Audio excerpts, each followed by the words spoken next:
আমাদের জীবনের সবচেয়ে বড় অন্তরায় হলো আফসোস।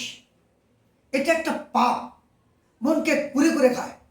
আমরা লোকের নিয়ে চিন্তা করবে কেন? বা আমাদের হাতে যেটা নেই সেটা নিয়ে কেন ভাববো? বা যা ঘটে গিয়েছে সে তো আমার কিছু করার নেই। বরং আমার হাতে যেটা আছে সেটা নিয়ে চিন্তা করব এবং সেটাই দিয়ে আমি বর্তমানে ভবিষ্যতে এগিয়ে যাব এবং আমার উদ্ভাবনী ক্ষমতার প্রকাশ ঘটাবো। আমি সেটা নিয়ে চিন্তা করব। কারণ আফসোস আমাদের মন থেকে যদি দূরে সরিয়ে দিই তাহলে জীবনটা অনেক সহজ সরল হয়ে যাবে।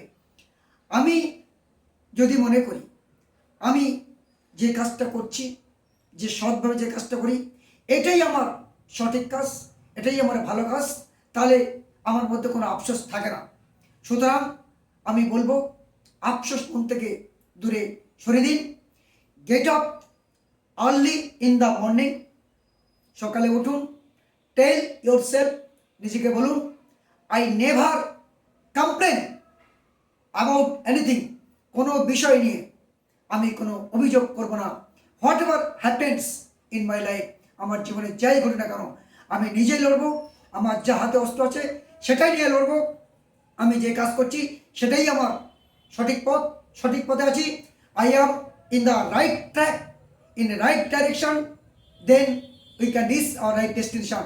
অর্থাৎ আমি সঠিক পথে আছি, সঠিক লক্ষ্যে চলছি। এটাকে যদি আমি মেনে নিতে পারি তাহলেই আমার জীবনটা সুন্দর, সহজ, সরল